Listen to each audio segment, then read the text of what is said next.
从死者的血液中检测出了麻醉剂成分，脖颈部有明显的注射孔，肢体上有多处搏斗的痕迹，尸体表面即呈胭脂红色，这是失温死亡的典型体征。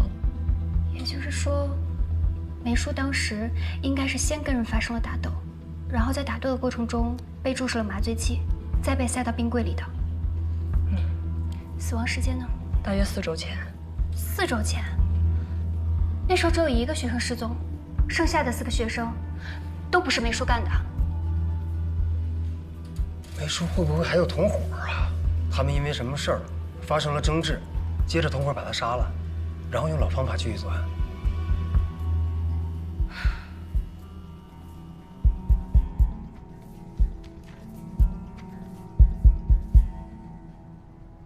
案件发展到现在，梅叔的同伙很有可能把4个孩子已经代理喂养了，目前也没有新的线索。7天的期限，明天可是最后1天了，要不等给邹局申请宽限2天？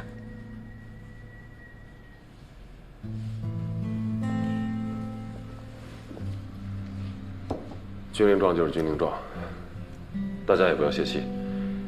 就算超过了期限，该担的责任我去担，你们继续找孩子，找到为止。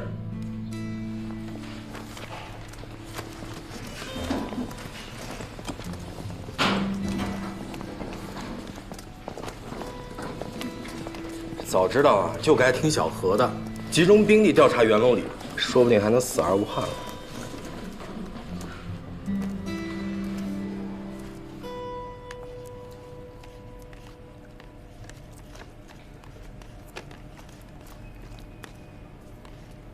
梅叔同伙和4个孩子完全没有踪影，我们再继续查这里还有意义吗？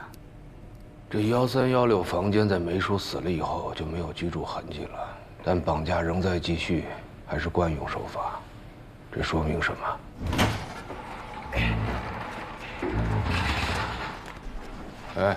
哎，你干什么？战略会议噻，不得画个技师战略图啥子嘞？忙你的去，哪儿凉快哪儿待着。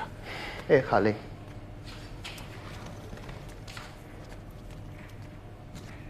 哎，刚才我说到哪儿了？哦，这说明什么？啊，能在这么人多眼杂的地方把孩子绑走，这说明他一定有隐蔽路径。隐蔽路径？那渠队早就把这儿翻了底朝天了都。今天咱们不查网吧，只查网吧通向外围的路啊。1是查 B1路线，2是查车库出口路线，还是老方法，两头堵。哎，这方便面都不吃了？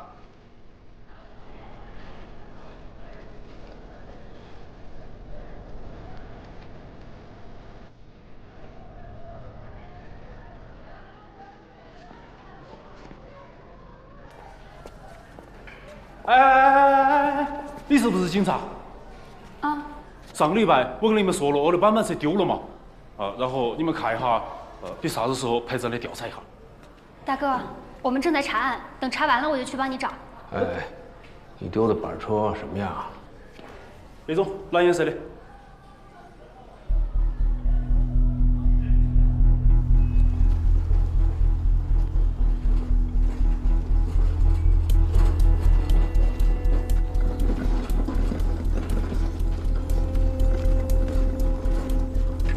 大哥，我来。这拉的什么呀？这是？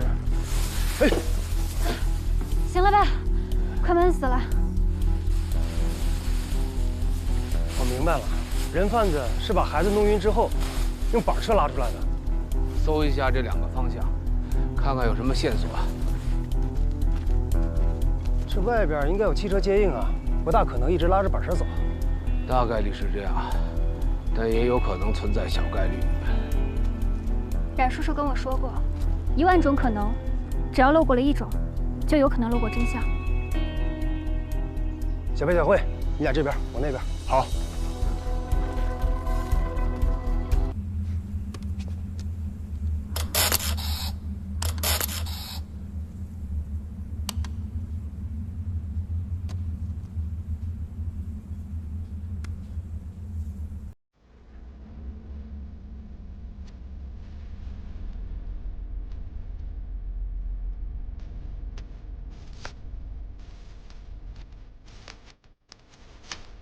我不相信梦是假的，我相信死无报应。如果海洋注定要决堤，就让所有的苦水都注入我心中。既然选择了远方，便要风雨兼程，只为寻找自由。徐萌。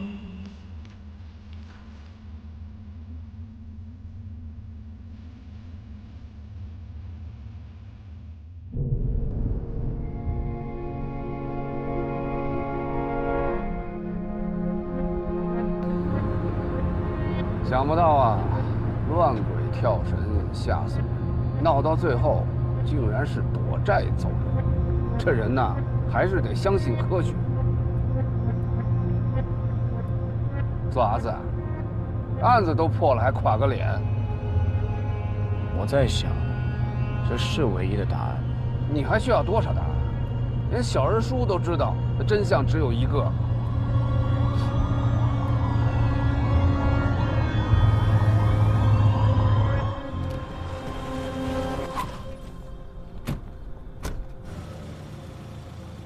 咋回事啊？列队欢迎啊！队长，走吧。冯队，怎么回事啊？哎呀，你们俩啊，今天立了大功喽！立大功？您怎么知道我们立功了？我还没来得及跟你汇报呢。你不是让我突击那个扒手吗？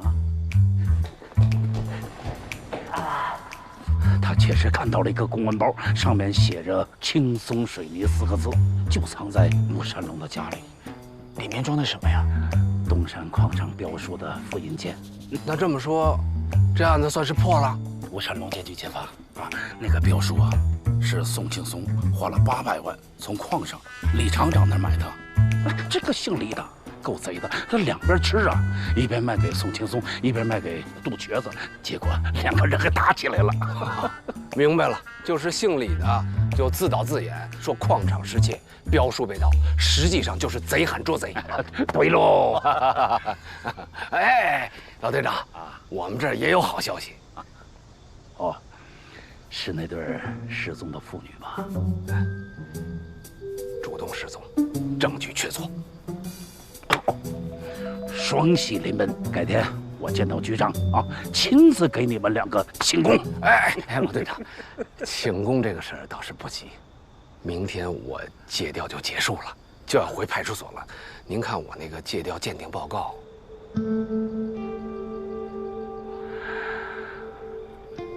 好你个何元行啊！老于不放下，我得给那个个别眼红的同志一个明确的交代。明天回去之前，拿案情的总结报告到我这儿来换鉴定报告。哎，方队，这报告还得我写啊？你的报告质量直接影响我的报告质量啊！看好你啊！哎，不是，方队，这明天就交啊！我都熬了好几夜了。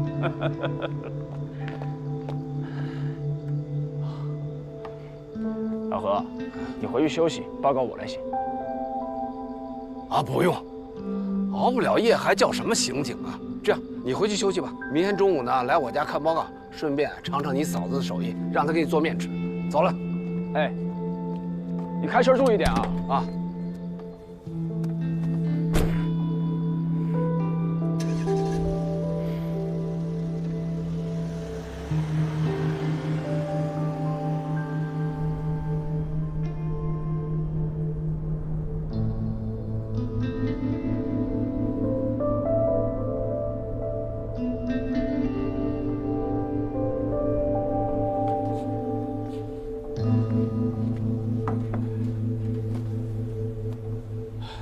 想吃多少，自己夹。师傅，我现在已经不吃香菜了。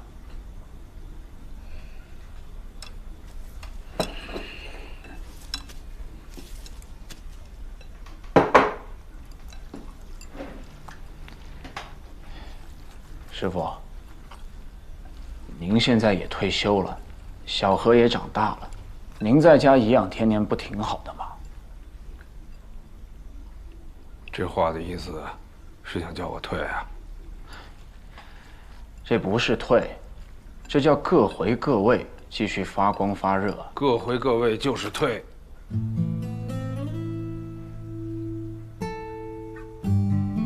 您当年不是说过吗？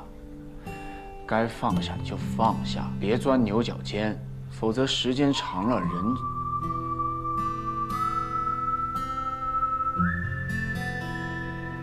师傅，别再去元龙里了。老子当年就想退，你非要进，现在调过个来了。任方旭，你给我说句痛快的，你是不是永远都想对这个630案子视而不见，避而不谈？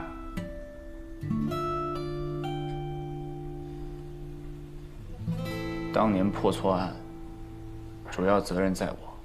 现在都已经过去18年了，该查的线索早查完了，哪儿还有什么线索呀？没有线索，你来，师傅，你来看，啊，没有线索，没有线索，这些是什么？啊，这些是什么？这些不是线索是什么？师傅，你以为我一次次的去元龙里是为什么？因为我知道那有最重要的线索，只要元龙里在，这个案子就一定能破。师傅，您就放下吧，犯不着为了一个案子搭上一辈子。我放不下，要退你退，我自己一个人照样查。师傅，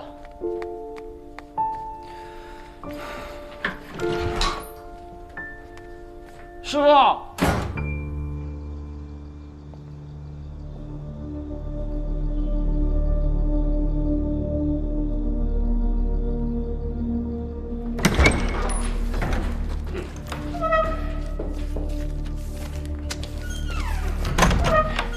师傅，你这是干嘛呀？别贴了！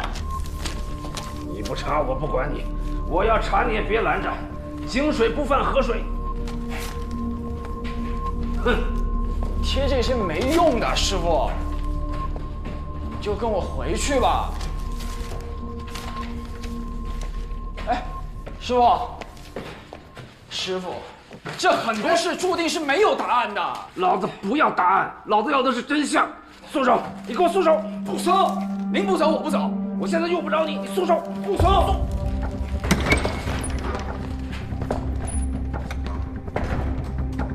谁呀？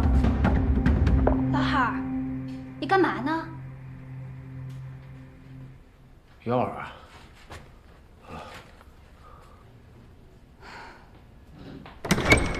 哎，幺儿，你别走啊！看你来都来了。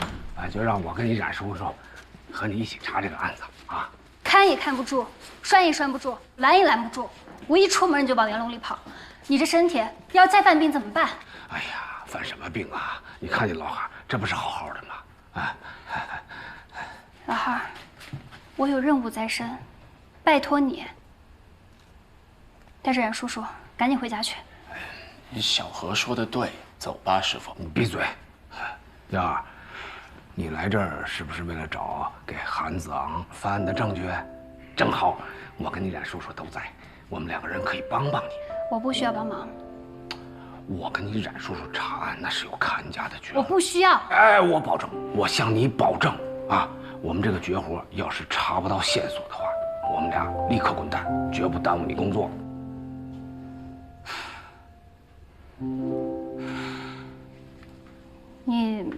你们俩能有什么绝活？是啊，我都不知道。你少装糊涂。这样，你帮我拿着这个帽子啊，站在这别动。来，跟我走。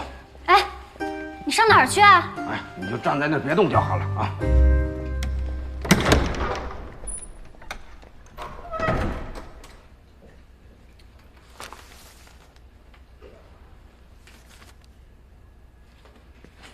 何小何，你怎么能相信一个人来疯说的话呢？哎，快跑，快跑，快！哎呀，怎么了？哎，快躲开！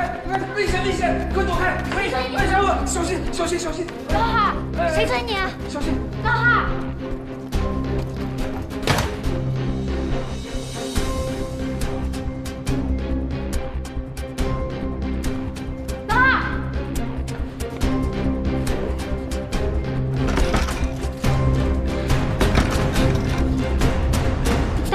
干什么？有谁要追你啊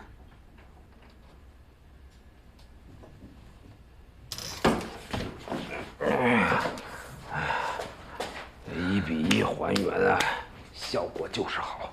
老汉，你能不能别再瞎闹了？哎呀，这叫沉浸式体验，是你冉叔叔的绝活。沉浸式体验。哎，把自己想象成韩子昂，还原他的行为动作，然后在过程中寻找线索。你的意思是，韩子昂没想埋伏砍人，是因为有人要追他，所以才躲进了柜子里。哎，依据呢？冉叔叔回来了，让他回答。不必了。以小何的悟性，他肯定看明白了。看明白了吗？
你鬼叫！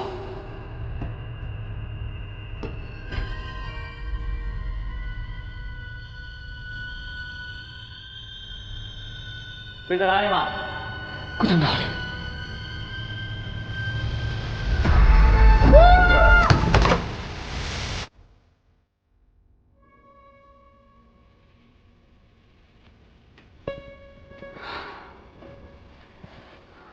韩子昂很有可能是先遭到了袭击，才选择逃跑，躲进衣柜后，害怕再次受到伤害，才进行了自卫反击。小何，目前这只是合理性推断，至于进一步的证据，就得靠你自己找了。听明白了吗？就得靠你自己了。师傅，小何刚才的表现，您都看见了。看到了，可以说超出预期。我相信他完全有能力胜任，也十分期待他破案。你这意思还是要退？师傅，我会在北京等着小何的好消息，然后把这个案件写进教案里。你要回北京啊？嗯。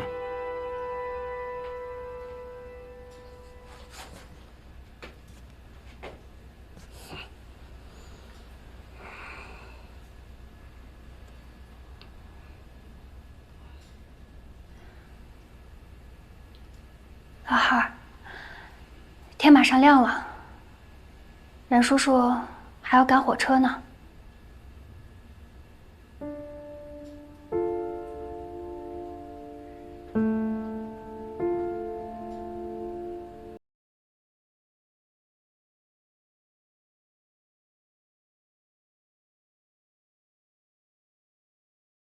婶儿，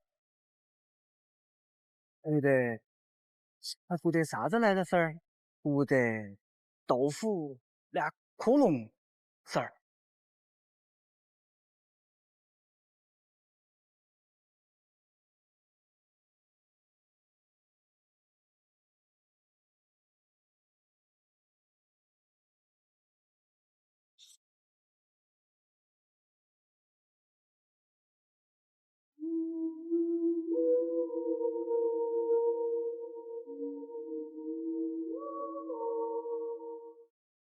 哎，那点不能停车哈，那点不能停车，错噻，不能停车哈。哎，人哪儿去了？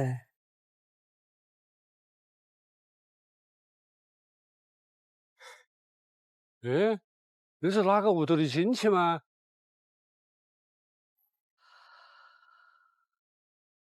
你们看，那个男的咋个穿个黑袍子？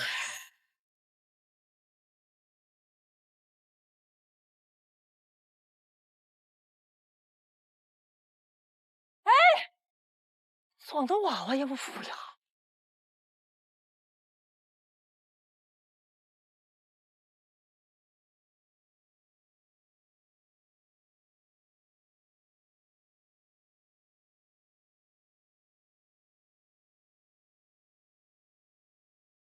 强哥，强哥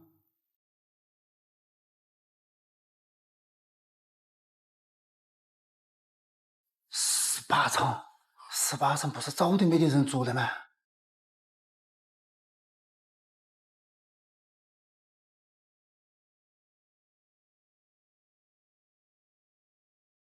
强哥，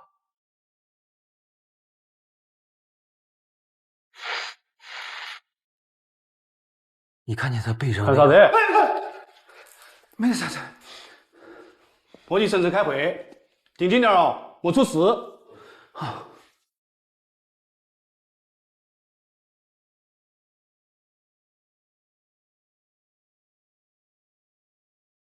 保洁说少了18楼，18楼再少放1000多了，哎呦！18楼不是偷看记录簿被烧掉了？人到哪去了？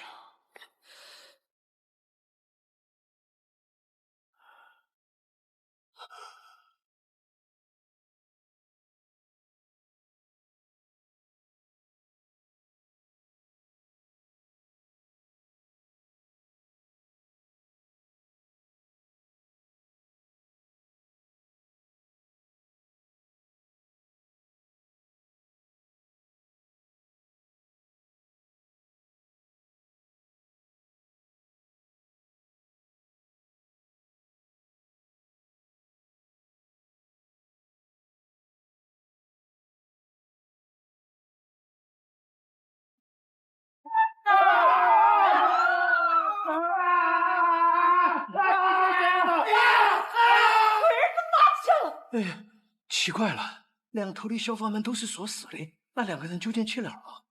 莫乱摸，下楼去找。啥事了，老王？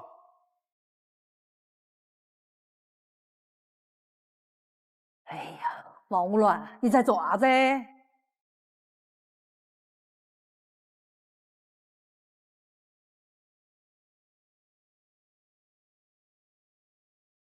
啷个那点儿还有2个就业嘞？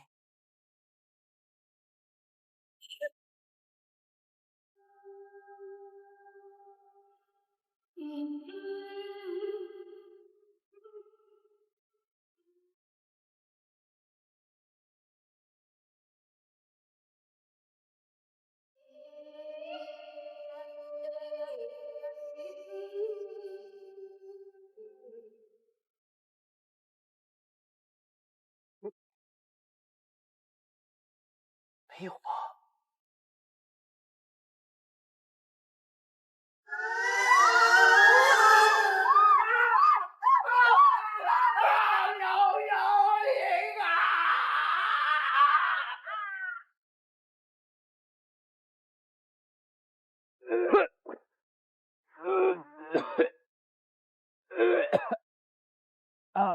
还没上班就先吐为敬啊！第1天上班的娃娃，没退完刺的黄瓜。我这是晕车，您开的太快了。小刘啊，吐完了过来啊，我跟你说几句话。过来啊，跟你说几句话。不是，我跟你说啊，我跟你说。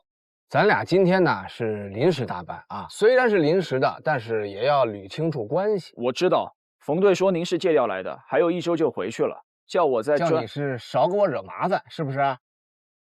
叫我在专业上好好带带您。谁带谁呀？你个青钩子娃娃，知道我干了多少年吗？可您一直在派出所，我学了6年刑警。哎呀，你那是纸上谈兵，废话不多说啊！师傅带徒弟是队里的规矩。冯队只说让我跟您搭档，搭档也得有长幼尊卑。我是师傅，你是徒弟，咱俩处顶，听我的啊。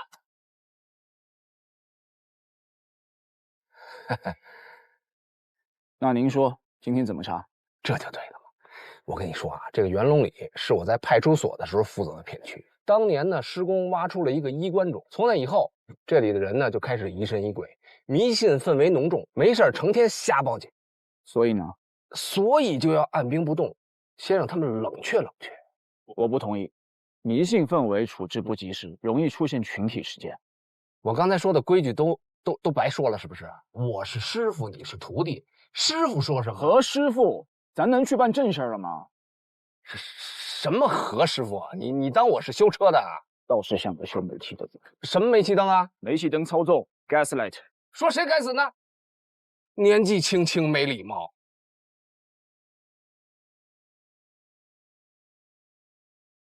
就在刚刚，元龙里出了个大事，晓得啥大事？一个女的被个男的坐电梯老实扒了，太吓人了啊！一男一女2个人被黑袍整个一裹，被逮了，这骨头渣都没剩下，我是看得最清楚。你看得最清楚，老妈，哎，来。骨头渣子都没剩啊！行，我说，这个衣服是我家的。你不是说他国走2条人命吗？那就是证物，我得没收，回去化验。还有谁看得最清楚？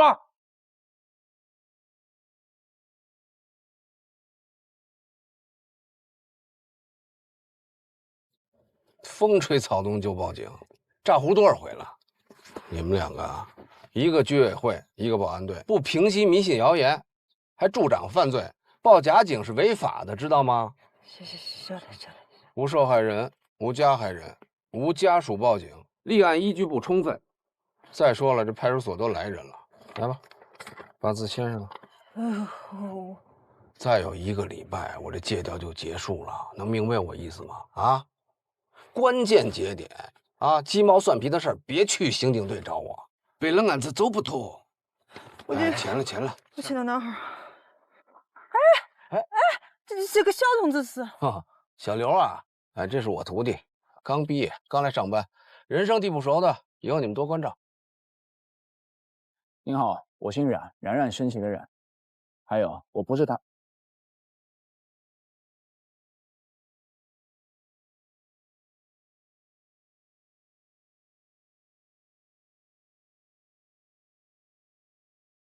你好，你是李铁林，是不是你一回头就看到那个女人和老头不见了？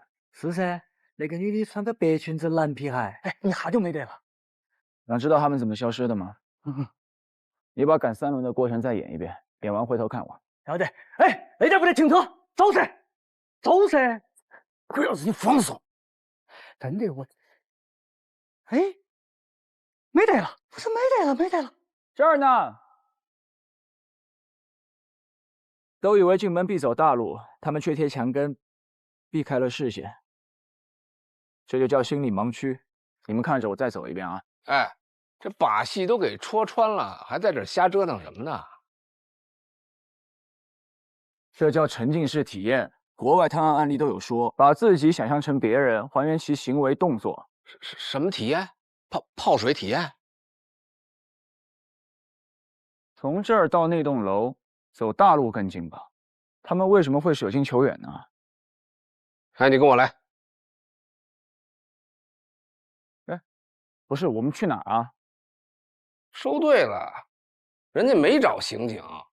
冯队接电话让我们来看看情况，我们楼都没上，也太没责任心了吧？什么叫没责任心呀？报假警才叫没责任心呢，而且还浪费警力。两位警官，是我们小弟打错了，你们请回嘛，我去跟区所说一下。等等，区所？哪个区所？区大海？对啊，我都是把那个110，区所就来了。他在楼里呢。嗯，我去看看。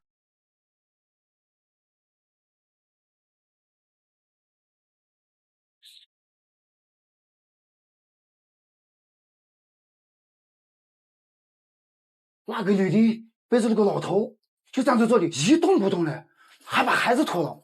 除了拖鞋还干什么？还干了这个。哎，啊，有法子，有法子，有法子。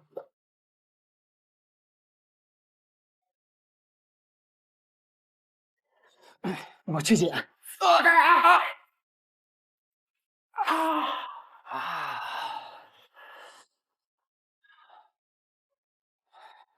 毛毛躁躁，快点！哎！去说，小心就印。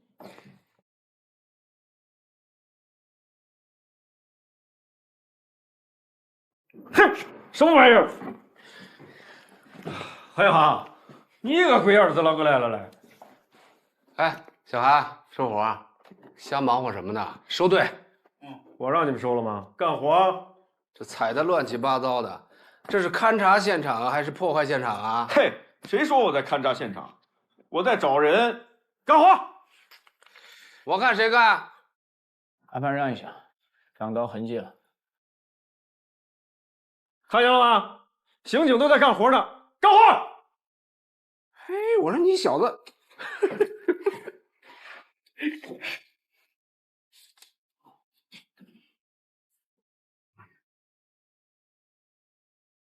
哎，这小子挺有意思，叫什么？我徒弟冉方旭，公安大的高材生。公安大？嗯。你徒弟？不是我徒弟，我能给带这儿来吗？羡慕吧？想不想去刑警队？要不我替你跟冯队说说去，公安大这徒弟也归你，安不安逸？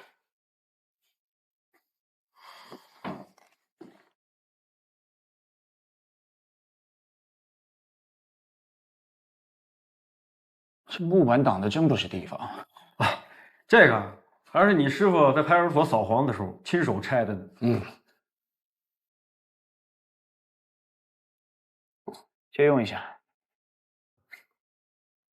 他不是我师傅。哎，你个龟儿子！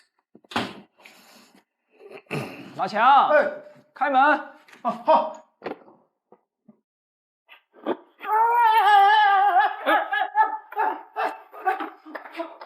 不好意思，透了个气。这干什么？这是？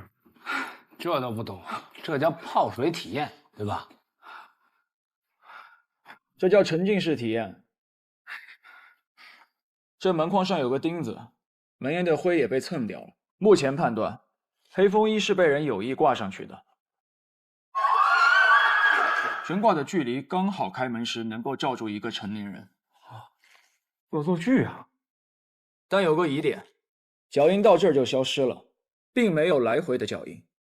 那边都让曲大海他们踩成鸡汤了，还怎么查脚印？尘灰有厚度，新脚印、旧脚印也是有空隙的。还是方旭同志有责任心，查得清，问得勤。哎，不像某些人啊，脑壳装豆花，一板一花。你才是脑壳装豆花！那去，哎，底盘这么不稳，怎么当刑警啊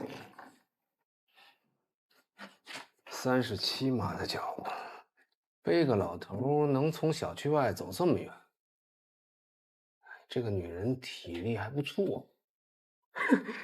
哎，这也就是你们公安大基础课程吧？基础课不教生活常识。你小子！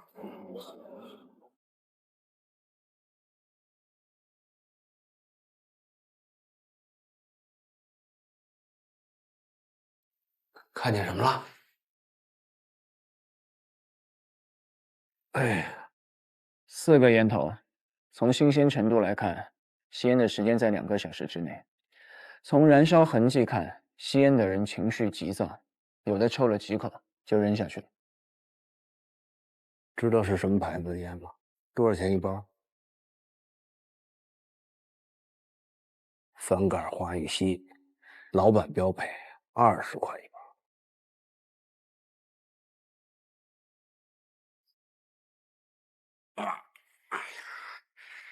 你确定之前屋子里面是没有脚印的？应该确定。我们是来找人的，怎么可能不采吗？那也别踩那么多脚啊！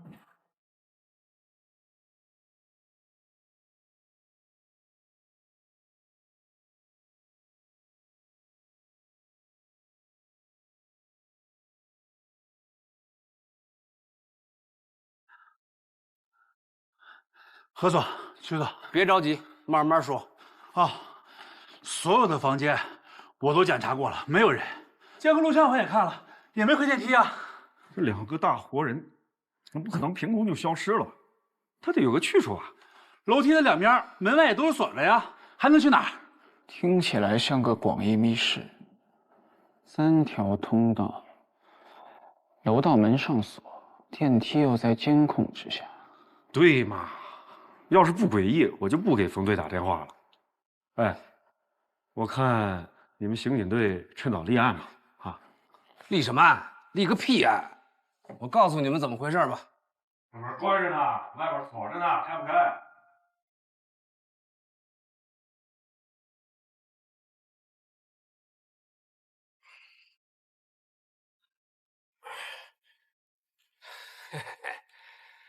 看见了没有啊？这2个人就是这么出去的，这门就没锁，还立案，那就是个恶作剧，知道吧？何警官，不是的，这个楼道还有那个窗户，还有那个锁怎么锁不是在？哎，要这样合作，下来，快去！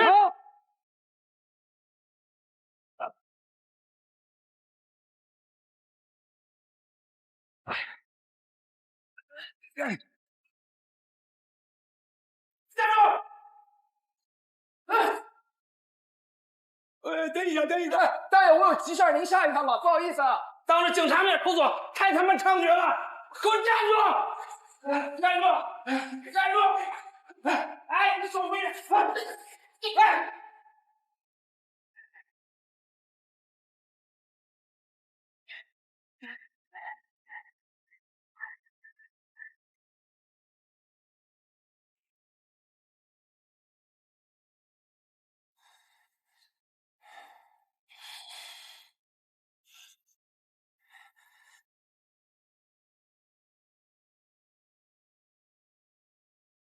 何远航，抓到了何远航，快来帮忙！叫什么叫？叫魂呢？坐个电梯这么慢，人早就跑了。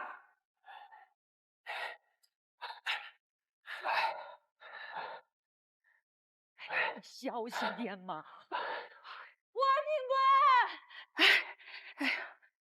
王警官，霍警官，这楼里头有坏人，把娃娃黑到喽！刚才楼梯间里跑的是不是你啊？啊，你跑18楼干什么去了？这个娃娃也看到了，他还跟那2个人有肢体接触。我问他，那你把我们锁到楼道里是什么意思啊？我怕你总来抓我。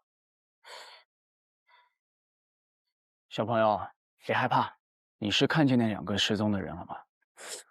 我看到他们2个人手了，这不是人手，是鬼爪子。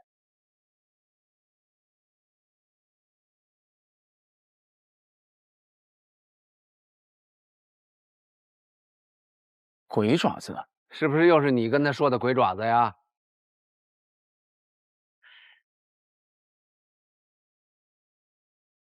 你看，我就说嘛，都是那2个人装的，装的娃娃也不服呀。哎，那2个人撞了几下呀？都一下，一下浑身都是伤，开拖拉机怼的。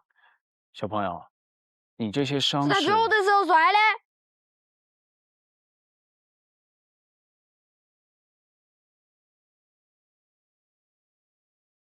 何警官，你听我说，锁是我们检查的时候挂上去的。我不管谁挂上去，我就问他是不是没锁上。是没锁上。啊，那没锁上，那2个人是不是从那门就可以走出去啊？好像是哦。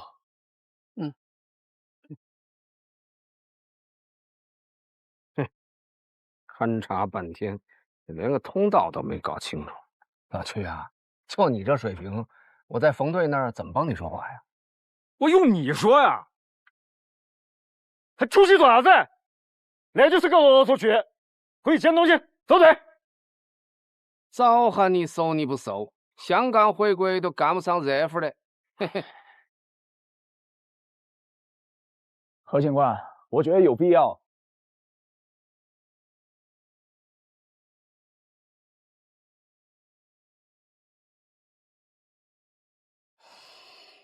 说吧，你觉得有什么必要？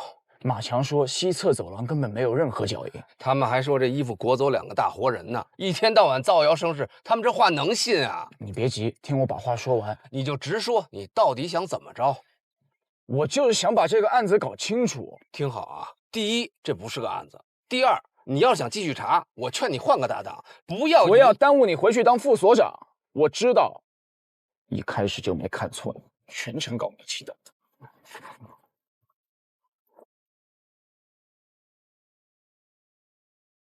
哎，你刚才是不是骂我呢？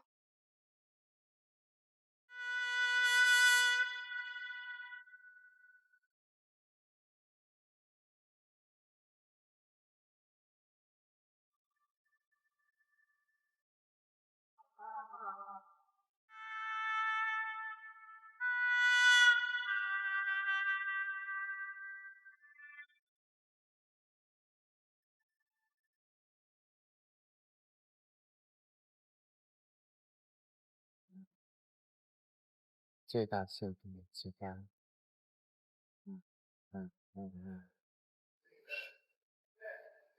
哎，小伙子，看没看见小冉？小冉？什么小冉？冉冉升起的冉啊！你新来的吧？哎哈，吵啥子吵嘛？没看都在工作吗？我在找小冉。杨龙里又撞了，干你的活去，别一天到晚净想着给我裹乱。那冉方旭在档案室猫着呢，你好好劝劝他啊。要不接个电话，打了5分钟，一个个的懒散。这个就是老何。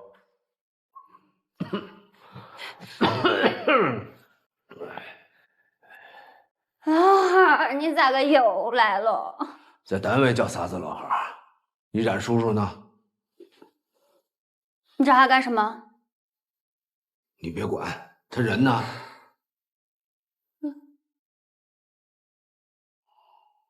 哦，吃了睡，睡了吃，一点精神头都没有。谁天天待在这里不犯迷糊啊？有本事你把我调到外勤去！冉方旭，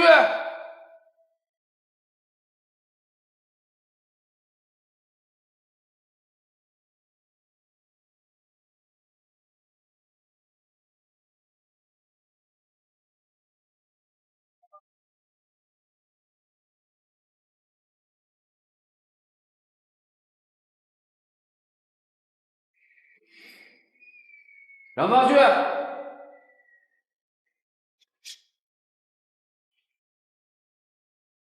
冉方旭，你以为你站在马桶上我就看不见你吗？出来，我们开。师傅，我拉肚子了，上吐下泻，我哪儿也去不了。你是鸵鸟吗？站着拉稀，给我出来！老子给你数3下、啊，数到300我也不出来。你等着。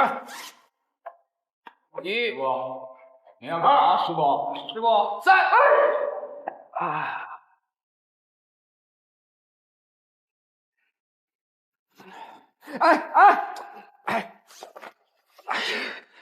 师傅，刚写好的教案。嘿，你那些啊，都是纸上谈兵的废话啊！我呢，有个事关乎我的名声。您啥名声？路上说。哎，师傅，我还有工作呢。呸，那也叫工作。有些人啊，天天想去干外勤；有些人啊，就想赖在档案室，没一个让我省心的。哎，你又影响谁呢？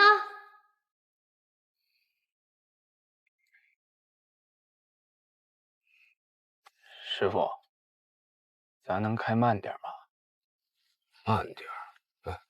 想当年咱俩头一次出警的时候，我油门踩快了一点儿，你就吓得屁滚尿流。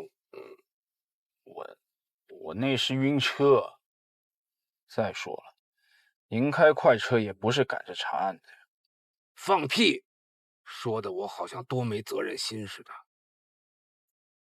反正咱俩第一次搭档，我姓啥您都没记住。我怎么就……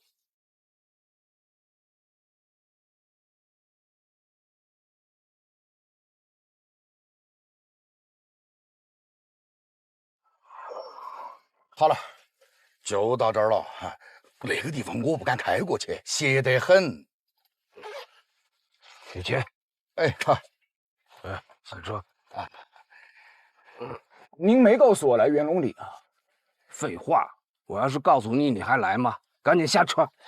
我就回来出个差，再待1周就回去了。你再有7天就回北京了？您不会是想带我来查案吧？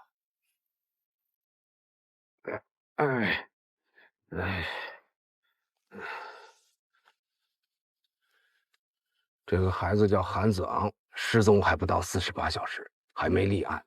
我从家长那儿了解了些情况，觉得这事儿没那么简单，就答应帮他们找人。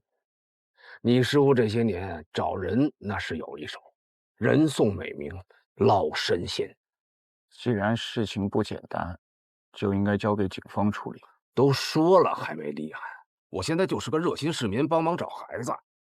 你来都来了，高低帮我一把，这招牌不能砸。师傅，我现在就是个教书的，您也退休了，咱都不适合查案了，还是走吧。哎呀，你别跟我废话。那18年前我也想7天以后拍屁股走人，是哪个小王八蛋说我没有责任心的啊？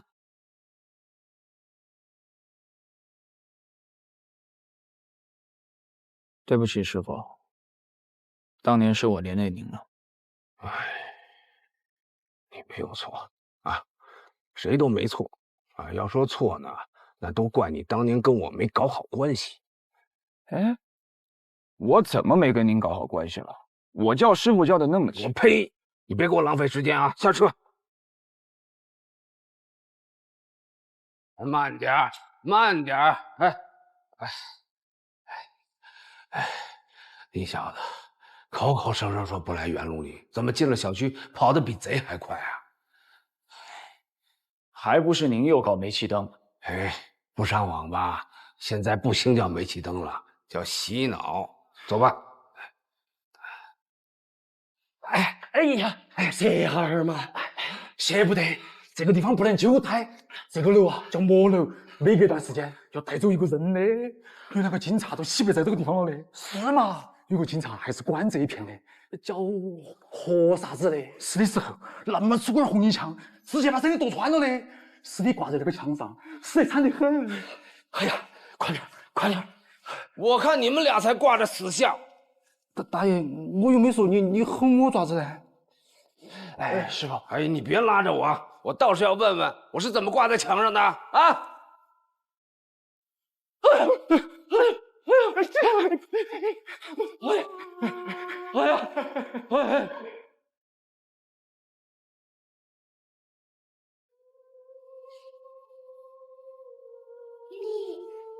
师傅，这元龙里早就有封建迷信氛围，您又不是不知道，何必较这个劲儿呢？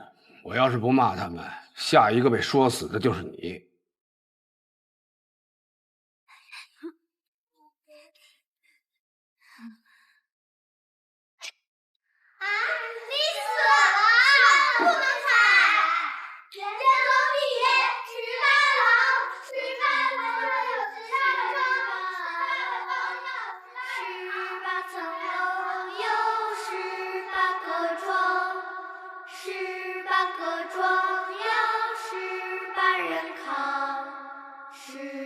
这歌谣现在还唱吗？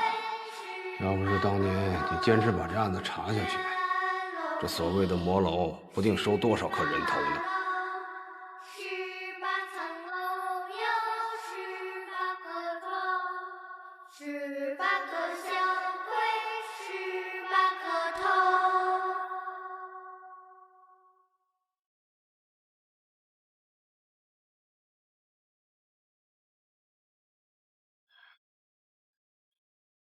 侯一航，请我吃饭。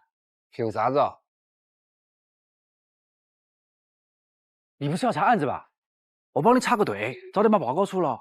啊，哎，还有6天我就回派出所了，整什么案子？证据都送来鉴定了噻，2枚指纹，4个烟头，1件风衣，还有1盒录像带，留的是你的名字。我都挺好的，就是跟何远航同志不太合拍，您能不能给我换一个搭档？第1天就要换啊？何远航怎么你了？觉得他没有。哎，我来找我徒弟。我再强调一遍，我不是你徒弟。年纪小，心眼也小，随便说句话反应这么大啊！我不是心眼小，我是负责任。冯队，您也看见了，脾气不和，性格迥异，经常吵架，影响效率。反正呢，我也快回派出所了。要不您给他再换个搭档，我也把手头的事儿交接一下。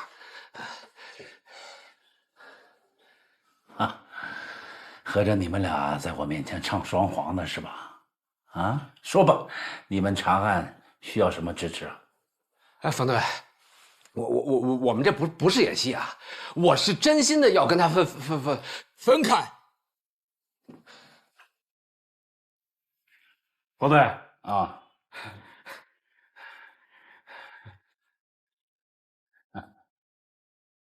冯队，袁龙里那个丢人的案子，有群众过来反映一些情况。反映什么？何远航，注意态度。你们警方是没得觉得咋个，但小区里面传的凶啊！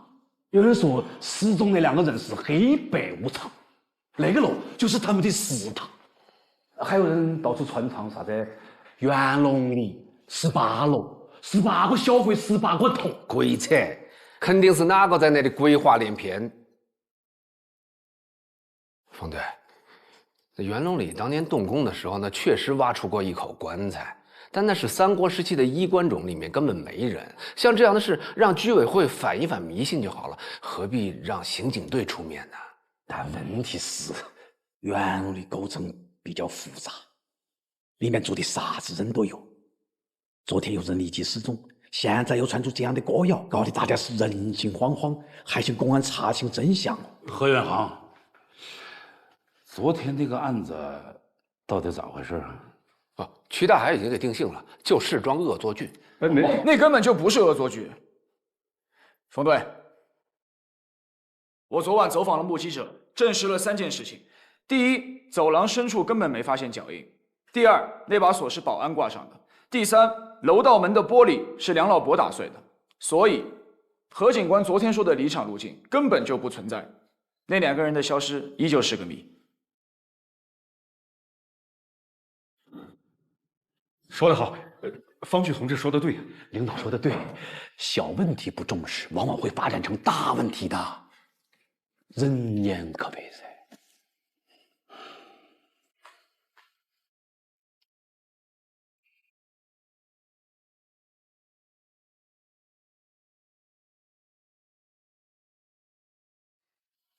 有人说何远航啊是走后门进入刑警队的啊，坐。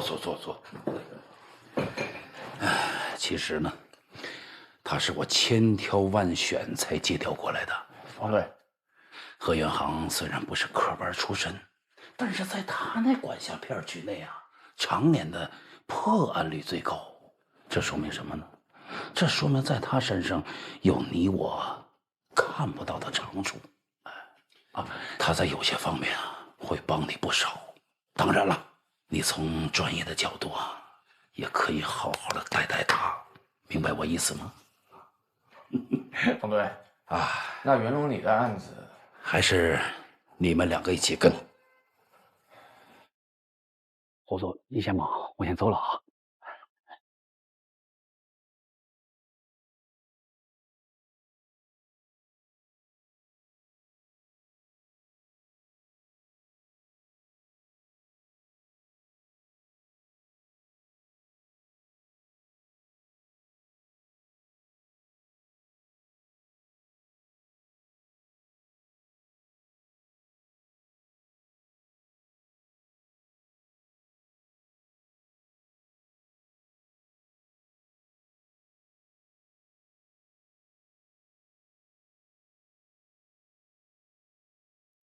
停，往前倒一点。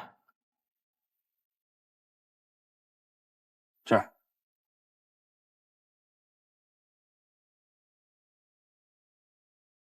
好像是根烟哦。能看出是什么牌子的烟吗？啊？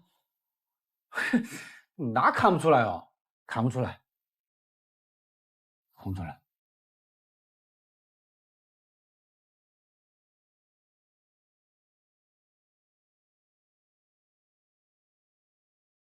这应该是贴膏药留下的痕迹。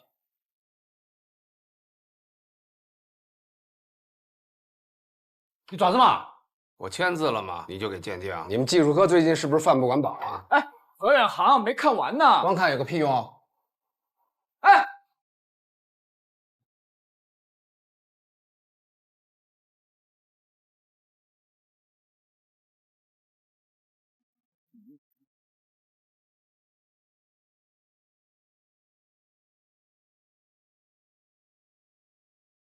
这个号码是你的啊？要不留你的？我没有户籍，你为什么不留刑警队的？还是那……何警官，我觉得我们应该先分析那两个人消失的动机。动机很清楚啊，就是恶作剧。那你解释一下，为什么那个女孩一进电梯就脱鞋？为什么脱了鞋要叼在嘴里面？为什么老人在出电梯前按下了所有按键？就是个恶作剧，明白吗？那他们为什么能从密闭的空间消失？为什么？为什么？为什么？你是10万个为什么吗？我觉得当务之急是去元龙里查清楚消失路径。这就是脱裤子放屁！你找着人了，什么路径就都出来了。哎，听指挥，找着这俩人，你的为什么，他们自然会回答你啊。我凭什么听你指挥？行啊。哎。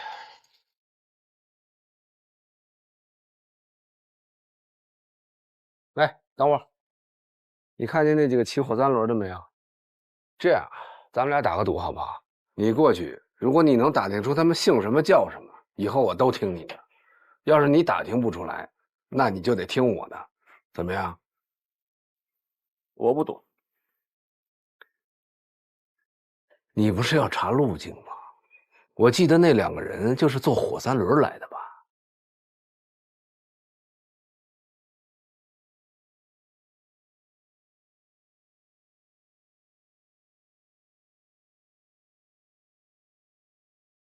老板去哪里？老板去哪里？各位司机师傅，你们好，我是南山分局刑警队的，想跟你们了解一下。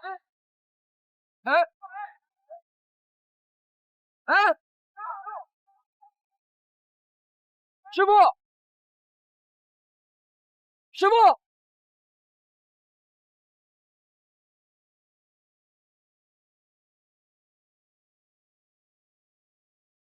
明白为什么不留警局的电话了吗？穿得跟钦差下乡似的，皮鞋西裤方便抓人吗？不接地气，还满口官话，连个骑火三轮的名字都打听不出来，还舔着脸要在这查案。哎，何警官，我大学期间研究中外各种典型失踪案，尤其是失踪人员的行为心理，我判断元龙里这一起绝不是恶作剧那么简单。哦。那魏阳市渭南街道的失踪案查过吗？没有。知道为什么没有吗？我调到魏阳22年，在我管辖的地区，别说2条腿的人了，就是4条腿的阿猫阿狗，只要有人报失踪，我闭着眼就能找出来，用不着研究什么古今中外的失踪案。但是你贴寻人启事等电话的办法未免太被动了吧？你的主动是给别人添麻烦。我给谁添麻烦了？你把证物送到技术科，为什么要留我的名字？我昨天刚来报道，人家还不认我的签名。下车，自己坐车回警局，把有我名字那些送检单都给我撤回来。你送我去趟元龙里，我再查一遍现场。我欠你的。下车！单位的车我凭什么下去啊？单位的车，这是我私人的车，油钱都是我自己掏的，这些也是我自己花钱印的。你以为只有你有职业精神，我也有。下车！何警官，据我分析，失踪那2个人的离奇行为更像是受到了某种胁迫，才不得不那么做。而且好多命案都是从离奇失踪开始。哪来的命案？在我管辖的片区就没出现过命案，你一来就给我弄出一起命案来。